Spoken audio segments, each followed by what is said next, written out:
Oh!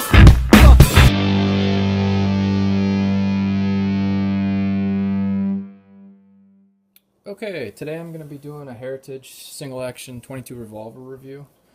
I've had this for a long time. Before I start anything, I just want to show you guys that it's empty.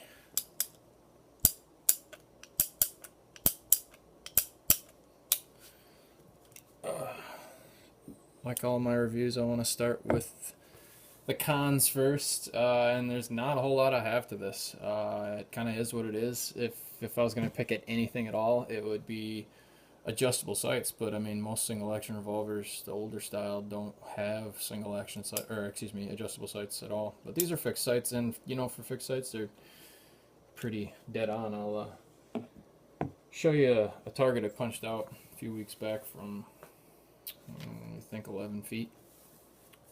Pros, I mean, if you're not familiar with a single action revolver, it's pretty simple. One of the easier revolvers out there. You insert your cartridges through here. You have to put it on half cock in order to turn the cylinder. Then you just put them in one at a time. And then when you're done, your shells are spent, then you have an ejection rod right here that punches through.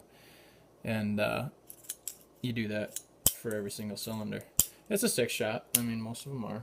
One thing I really like about this one, most single action revolvers don't have it. It has a safety. And I mean, when you got a single action revolver, you really don't have a whole lot of call for a safety because you don't carry it locked and loaded, cocked like that. Usually you have it like this. For some single action revolvers don't have it, but this one has a half cock. This one actually has two. It has a hammer rest cock, which is like that, so that hammer's not up against the firing pin. It has a half cock, which allows you to turn the cylinder, and then it's got full cock.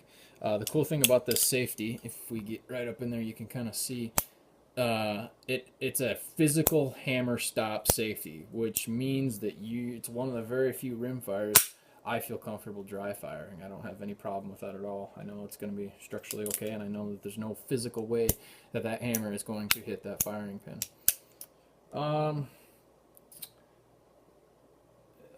This one came with a 22 Magnum cylinder, and the way you switch that out, like this is 22 long rifle cylinder in it right now.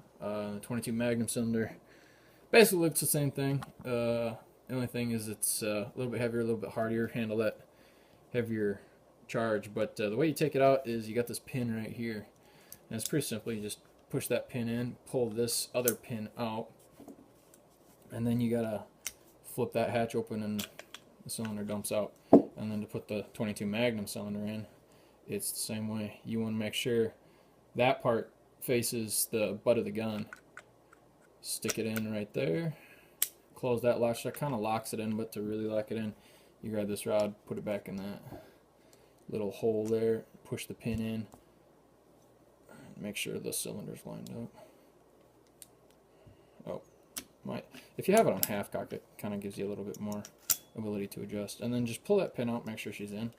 And that's it. That's all there is to it. So this is 22 Magnum cylinder. For those of you that don't know the difference between a 22 long rifle and a 22 Magnum, there's not a whole lot. The bullet looks the same. The physical bullet, the casing itself is a little longer. It's got a little bit more oomph to it. I shouldn't say a lot more.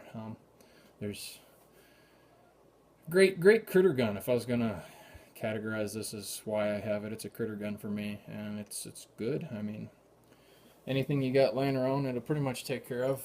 22 Magnums, I've heard of them killing coyotes, so yeah, that's pretty much all I have for this review. I mean, there's not a whole lot to talk about, and just kind of something I had laying around.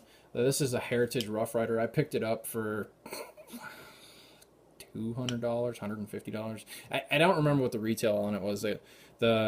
The retailer that I bought it from threw it in with another purchase of mine. It was a larger purchase, so he was just basically threw that in to sweeten the deal.